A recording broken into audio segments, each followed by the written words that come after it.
on se pose même des questions éthiques. Et sur la base de ces questions, on est donc passé d'une responsabilité économique, légale, éthique, à la responsabilité philanthropique de l'entreprise. Donc c'est cette évolution-là que j'ai voulu montrer dans le document. Traiter la question dans le fond serait vraiment quasiment impossible parce que je risquerais de sortir carrément de ma tête. J'ai voulu juste montrer l'importance que peut jouer la direction des ressources humaines en matière de RSE. Et dans d'autres endroits, j'ai précisé notamment au niveau du rapport que j'ai fait entre l'éthique et RSE, j'ai dit que dans le fondement de l'action, l'éthique est même au cœur de la RSE. Parce que c'est sur la base de ces questions que les dirigeants d'autrefois ont su mettre en place d'autres méthodes de gestion d'entreprise.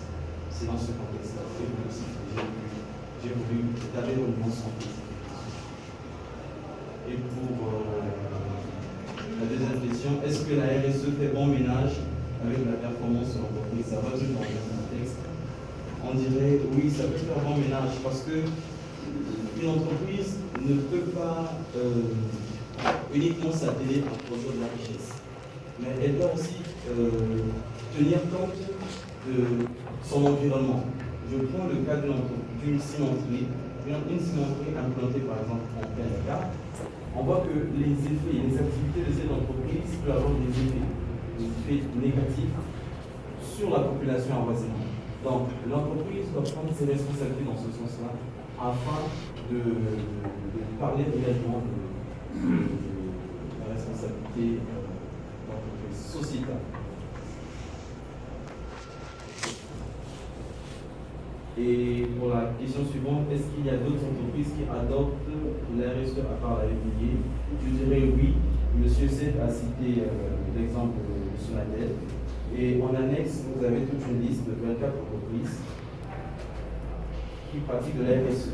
En réalité, la UDI pratique la RSE, mais elle n'est pas, comment dirais-je, l'initiative RSE. L'initiative RSE a pour objectif de promouvoir le concept RSE au sein des entreprises au Sénégal. Qu'est-ce qu'ils font? Ils se rapprochent auprès des entreprises et leur font signer une charte pour formaliser cet engagement. Et lorsque cet engagement est formalisé, c'est comme une preuve montrant que l'entreprise pratique réellement cette responsabilité. Pour ainsi dire, qu'il y a des entreprises qui pratiquent la RSE, mais d'autres ne le savent pas. Ils ne le savent pas. Mais c'est en formalisant cela, en signant un accord, en signant une charte, que d'autres peuvent réellement se dire que cette entreprise pratique la RSE. Parce que le concept est, on soit peu plus.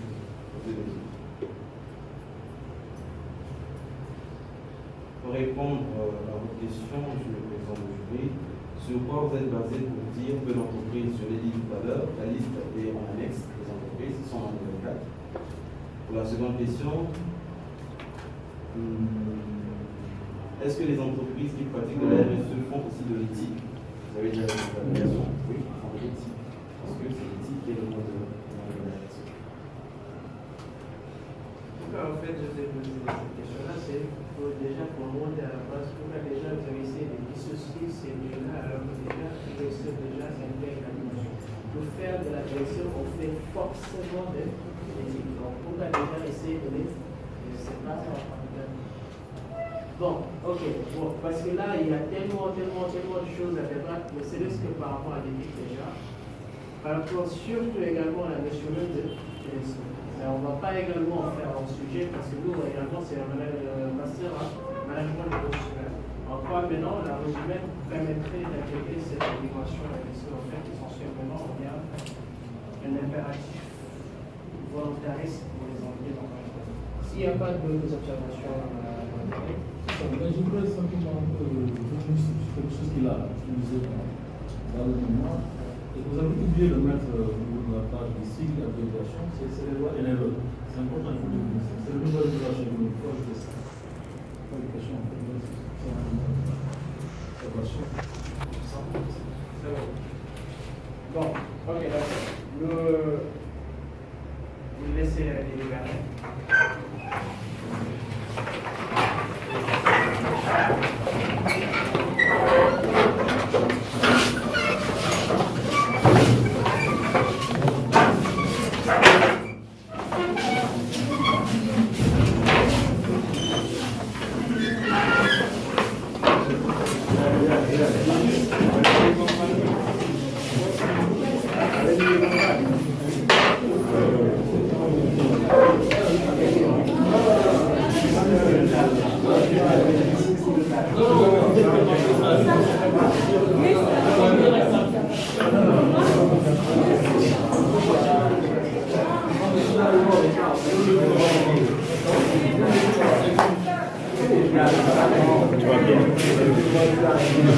Ah, mais d'accord, oui,